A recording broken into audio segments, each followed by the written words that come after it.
We are gathered here to fill you with fear and give you a treat for your ears as we invade your mind with our scary rhymes and some tales that can be gory.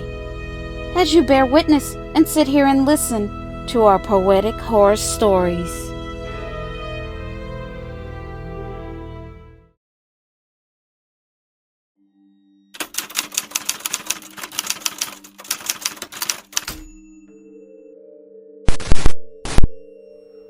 My name is Daniel, and I witnessed a meteorite that fell out of the sky.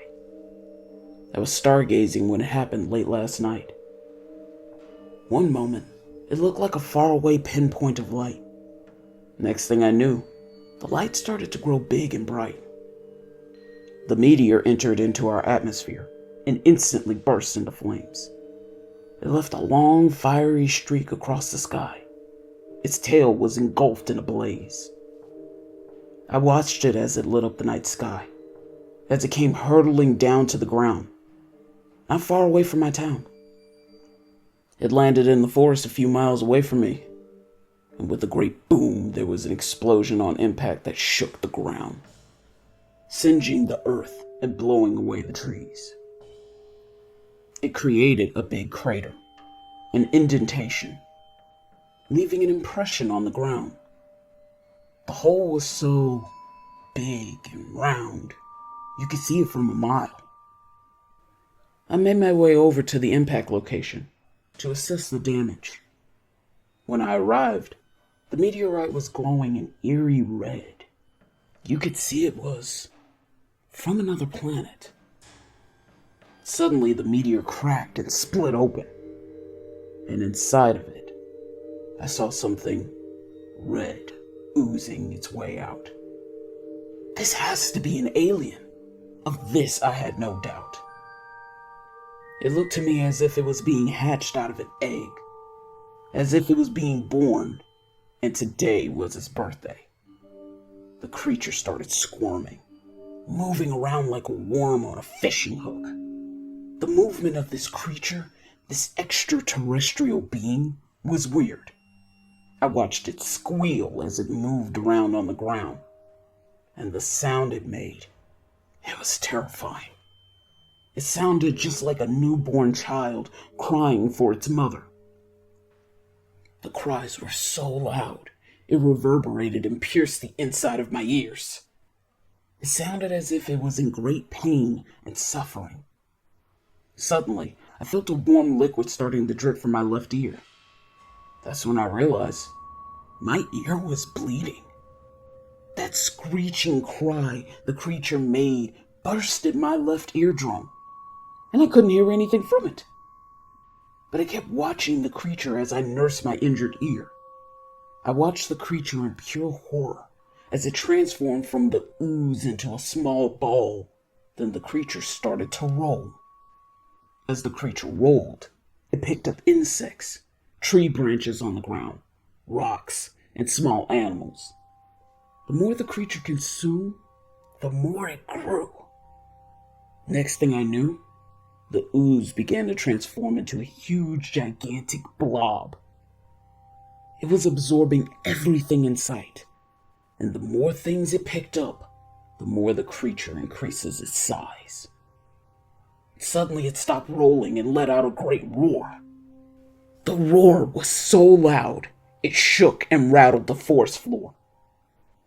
It felt like a 4.0 earthquake. The roar had great force. I had to admit, if I wasn't so scared, this would have been really awesome.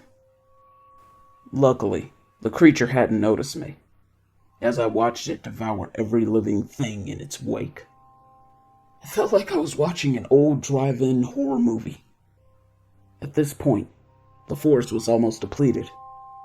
It was absorbing everything in its path, growing bigger and bigger. Everything in the creature's way was considered its prey, no matter the size or shape. Then it dawned on me. The creature was rolling, heading in the direction of my town.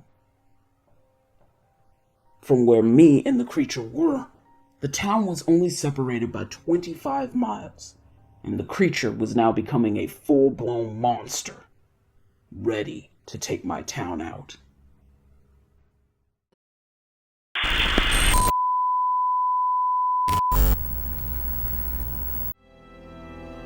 This is just a friendly reminder to please like and comment to let us know how we are doing so far. We would love to hear from you all. And if you're new, please subscribe and become a part of the PHS crew. And we thank you.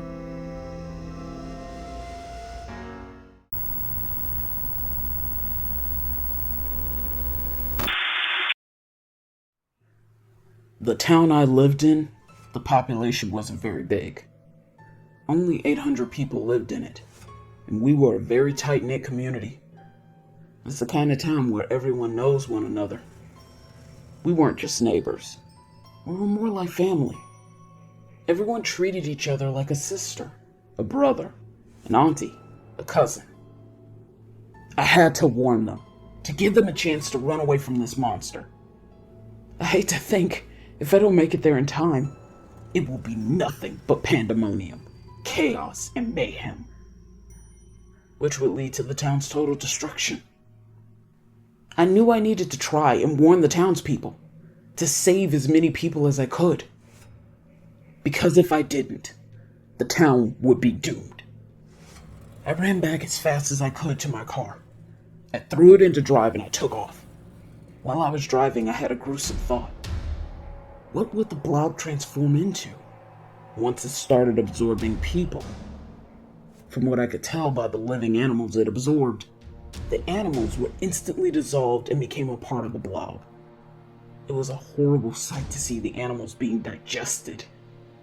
It was just wrong. After the blob would roll over its prey, it would leave behind the animal's bones. I quickly wiped the thought from my mind as I picked up speed, traveling faster down the road. I needed to concentrate and not let the blob beat me. I needed to make it to town before the monster devastated my home. Unfortunately, I knew I wasn't going to be able to save everyone, but at least I can try and save some. I can now see in the distance the bright light of the town. I'm not that far from home. I'm almost there now. And I don't see any sign of the blob. At least, that's a good sign. Maybe its bigger size is now slowing the monster down. Either way, I'm much closer to my town now. Once I'm back in town, I'll drive straight to the sheriff's office and let him know something big is making its way towards us. We need to gather everyone and evacuate. I know I'm going to have a hard time convincing the sheriff to believe this chain of events. I know this story will make me sound like a madman. But I know I have to make him understand. I need them to believe my message. Once everyone is safe, we can contact the military to come in and help. Maybe they have enough weapons to eradicate the monster, to get rid of this alien threat. Okay, I'm almost there. Just a few more miles and that's it. Suddenly, I start to see movement in the forest. I can hear and see the falling of the trees as the blob appeared out of nowhere, rolling with great speed. At the rate of speed the monster was traveling, it was going to make its way to the town seconds before me. All I could think about was that I need to stop it somehow, or the monster was going to destroy and bulldoze my town. So I stepped hard on the gas to cut it off, to try and lead it away, to take it down another path. I was going to distract the monster, make it chase after me and lead it into the lake. My plan was to plunge the monster off the cliff into the lake. I thought if it absorbed enough of the water, then it would sink. So I started honking my horn over and over again, just trying to get the monster's attention, for it to focus and follow me. It worked. The monster took the bait. It turned its attention to my direction towards my car and headed my way. I veered off the main road as I started to head towards a cliff. It had a 50 feet drop off to the lake. The monster was humongous now. It left a trail of ooze as it rolled around. And the monster was incredibly fast. It stayed very close to the bumper of my car. It was just inches off of my ass. I did my best to perform some maneuvers, to shake the creature off. I needed to create some distance, but nothing was working. If I went left, the monster went left. If I went right, the monster went right. It was locked in on me. It kept me in its sights. I just needed enough space so I could turn my car at the last moment, and I could head away from the edge of the cliff. It was the only maneuver I had left. I was desperate. I thought to myself, this is it. And in my head, I started to say a prayer. If this was going to be my end, I asked God not to let me suffer. Let my death be quick, painless, and swift. I would gladly die with the Blob, just to save my town, even if that meant I had to drown. It's funny. What they say is true. You really do see your whole life flash before your eyes, just before your demise. But thank goodness, it wasn't my time. I drove towards the edge of the cliff. I tailspinned and veered off to the side at the very last second. But the Blob couldn't stop its momentum and the speed of its grotesque body. So it flung itself off the 50-foot cliff and landed with a big splash. As I watched it begin to sink to the bottom of the lake, I stayed there all night watching the lake till the sun rose up the next day.